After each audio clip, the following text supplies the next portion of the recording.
first page, I started to laugh hysterically. I cried. You know, I just was so happy, and she makes me very happy, that woman. But I didn't get to read it, so I'm going to read a little something first. So I found a spot that I think is kind of, I wanted to read something where Ethel and Mary, so after the prologue, after he walks in the closet and comes out the other end, he is at Mary's final performance of Leave It to Me at the Imperial Theater. And Mary is singing My Heart Belongs to Daddy for the last time on stage, and they're going to have a party up at the Rainbow Room. Mikey gets to go to this show, which is so thrilling for him, and he pushes into the row, and he says, excuse me, and sitting right there is Ethel Merman and Cole Porter.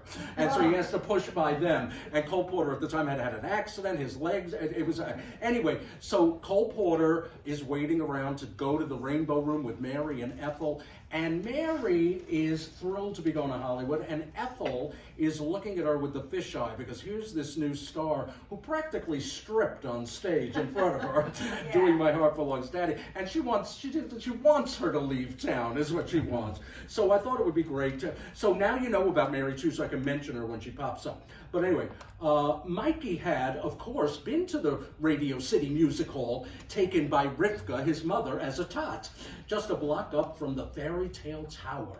So he had an idea of its plush splendor. Between the movie and stage show, Mikey would exit the 5,000-seat auditorium and enter the majestic lobby where he could imagine living in a palace of dreams, walking down the grand staircase under the magnificent chandeliers, and then entering a men's room that he would gladly trade for his basement room if only he could. Mr. John D. Rockefeller must have wanted the peasants to have a great day of fantasy for popular prices, thought Mikey.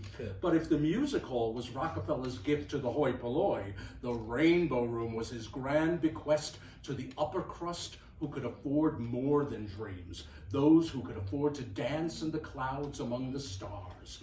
Of all her companions that night, Mary Martin was most at home in the not-quite 5-year-old Rainbow Room. She had, after all, moonlighted here after performances of her show for months at a time.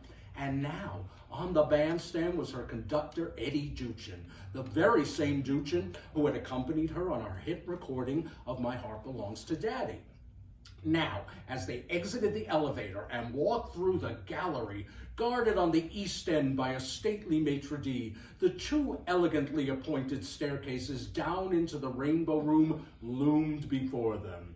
So, asked Ethel in her usual no-nonsense way, who goes in first? Why, Ethel, Mary responded in her unusually innocent honeysuckle tones. You're the bigger star. You should go in first. Well, yes, but if I go in first and the band plays I Got Rhythm, the crowd's going to give me a nice hand. Of course they will. Yeah, but then when you come in and Duchin strikes up your daddy tune, they're going to scream and jump out of their seats. So you go first. I don't see why they wouldn't play I Get a Kick Out of You, muttered Porter under his breath. That's a ballad, Cole, and ballads ain't good for entrance music. So Mary and her filthy tune will go first. I think I have to use the ladies' room. I'll meet you all inside, cooed Mary. Oh, no, you don't. I'm not falling for that trick. I invented it back in 1930. Just ask Ginger Rogers. Anyway, I need to hit the loo, too. Neither Mary nor Ethel budged. Mikey was amused by this unsubtle game of Mexican standoff, Broadway style. Since there are two staircases, why not walk in together, Mikey reasonably suggested. Both ladies whipped around to look at him. Neither smiled, but 4 eyebrows were raised. Mikey went on. Ethel will look like the magnanimous star giving the new toast of the town a loving send-off to Hollywood, and Mary will seem respectful to a more established Broadway luminary. Everybody wins. Ethel looked at Mary, and Mary looked right back at her. But what will the music play? Cole, who had been seated through the whole debate, perked up. I have just the song. I just finished it. In fact, it's going to be the 11 o'clock spot for Bert Lahr and whoever gets to play Madame du Barry. With that, Cole pulled from his lapel pocket a folded piece of manuscript paper with some check-and-scratch scrawls penned in ink. He handed it to Mikey. Hand this to Duchin and tell him to fill in the chords and give it a hillbilly swing.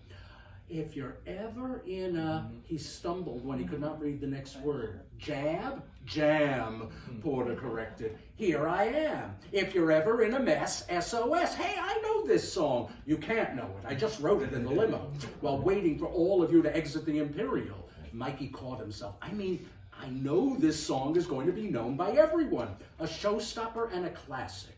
I like this boy. What's the song called, Cole? Merman inquired. Friendship. Just friendship. What could be more perfect for your dual entrance, offered Mikey. Mary thought for a second. Friendship. All right. All right, Ethel agreed. The lady shook on it. Cole rolled his eyes. But I still have to tinkle, Mary said. What the hell does that mean? Cole rolled his eyes again. Pee, Ethel. The child has to pee.